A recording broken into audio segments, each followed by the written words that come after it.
નમસ્કાર, તમે જોઈ રહ્યા છો કેટીવી ન્યૂઝ ગુજરાતી અને હું છું આપની સાથે મહેન્દ્ર। વાત કરીએ સમાચારની તો રાજ્યના અગ્રણી અખબાર દિવ્ય ભાસ્કર દ્વારા ટ્રાફિક જાગૃતિને લઈને એક અનોખી પહેલ શરૂ કરવામાં આવી છે।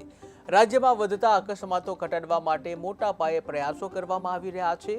ત્યારે દિવ્ય ભાસ્કર દ્વારા રાજ્યના આર્થિક પાટનગર અમદાવાદમાં અકસ્માતથી આઝાદીના સંકલ્પ સાથે ટ્રાફિક જાગૃતિ ઝુંબેશ શરૂ કરવામાં આવી છે, જેમાં ટ્રાફિક નિયમોના પાલન માટે અકસ્માતને કેવી રીતે નિવારી શકાય તે માટે અવેરનેસ લાવવાના પ્રયાસો કરવામાં આવી રહ્યા છે। જેમાં દિવ્ય ભાસ્કર સાથે રિલાયન્સ ઇન્ડસ્ટ્રીઝ, જાણીતી હોસ્પિટલ કેડી હોસ્પિટલ પણ જોડાય છે। આ ઉપરાંત પીએસપી લિમિટેડ, જીએમડીસી, અમદાવાદ શહેર traffic police, Kalupur bank, Lincoln pharmaceutical, national highway authority of India એટલે કે NHAI, અનંત યુનિવર્સિટી, સંવેદના એનજીઓ અને કેટીવી ન્યૂઝ ગુજરાતી પણ આ અભિયાનમાં જોડાઈ છે, જેથી આ પહેલ અમદાવાદના તમામ નાગરિકો સુધી પહોંચે। આ જાગૃતિ અભિયાન અમદાવાદના પશ્ચિમ અને પૂર્વ વિસ્તારને આવરી લેશે। ટ્રાફિક નિયમન અંગે પણ જાણકારી આપવામાં આવી હતી। ત્યારે અલગ અલગ વિસ્તારોમાં દિવ્ય ભાસ્કરનું આ અભિયાન હવે જોરશોરથી આગળ વધી રહ્યું છે।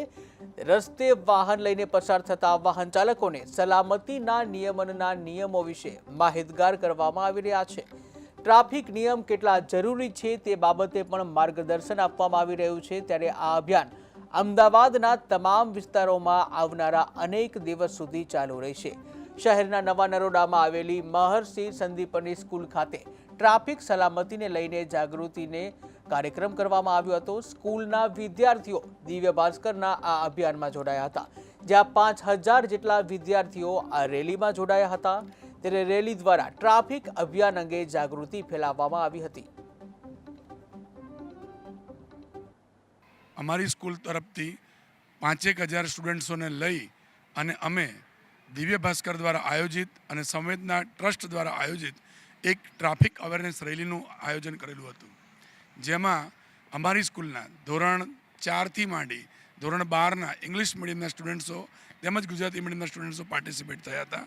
અંદાજિત 5000 છોકરાઓએ આખા અમદાવાદને, ગુજરાતને અને ભારતને એક સંદેશ આપ્યો છે કે આપણે આપણા ટ્રાફિકના જે રૂલ્સ બનાવ્યા છે એ રૂલ્સને આપણે ફોલો કરીએ અને એ ફોલો કરી અને જેટલા પણ એક્સિડન્ટના જે ઘટનાઓ થાય છે એ ઘટનાઓને રોકી અને જેટલા પણ મૃત્યુ એક્સિડન્ટથી થાય છે એને આપણે બચાવી શકીએ, એવો જ અમારો એક સંદેશ પાઠવવાનો પ્રયત્ન હતો।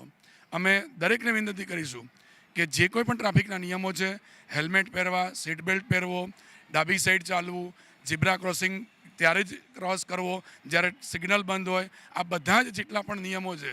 અને ખાસ હું સ્કૂલના સ્ટુડન્ટ્સો માટે એક સંદેશ આપીશ કે જે લોકોને લાયસન્સ નથી, જેમની ઉંમર 18 વર્ષથી ઓછી છે, તેવા કોઈ પણ સ્ટુડન્ટ્સને પેરેન્ટ્સ વ્હીકલ ના આપે અને એમને એનાથી દૂર રાખે।